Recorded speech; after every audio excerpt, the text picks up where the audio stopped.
The day before Trump made those remarks on Friday, he said, you're never going to have to vote again after you vote for me this one time. The day before that, on Thursday last week, he didn't say that people wouldn't have to vote anymore once he was elected this November. No, the day before that, on Thursday, he told his supporters, not that they're not going to have to vote again, but that they don't have to vote this time, that they don't need to vote for him this November. My instruction, we don't need the votes. I have so many votes. My instruction, we don't need the votes. I have so many votes. He said that on Thursday last week. And it turns out this is something, when you look, he says this all the time now. Watch.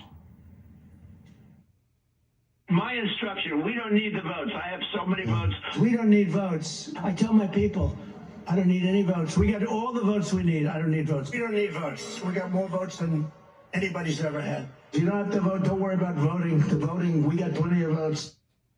Don't worry about voting.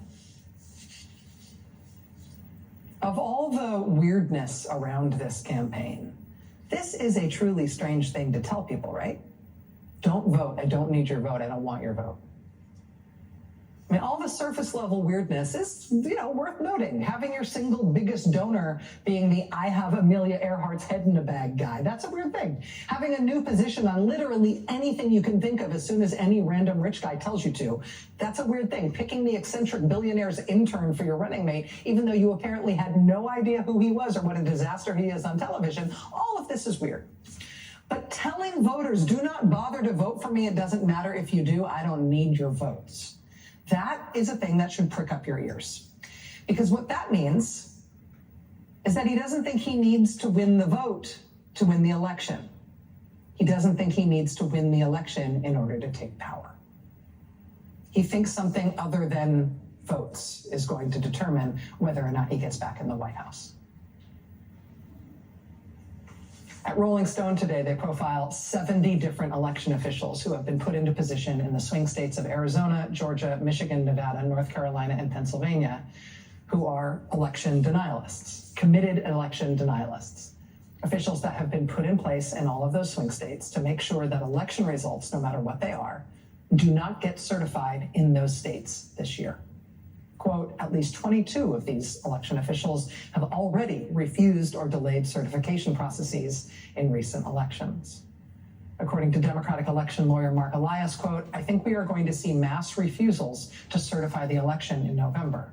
Quote, Republicans are counting on not just that they can disrupt the election in big counties, they're counting on the fact that if they don't certify in several small counties, you can't certify statewide results.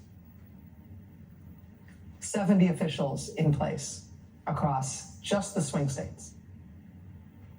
For all the surface level weird behavior and language and strange choices and incoherence and odd donors in the Republican campaign, the serious core at the heart of it is that they are not planning on the vote being counted as normal.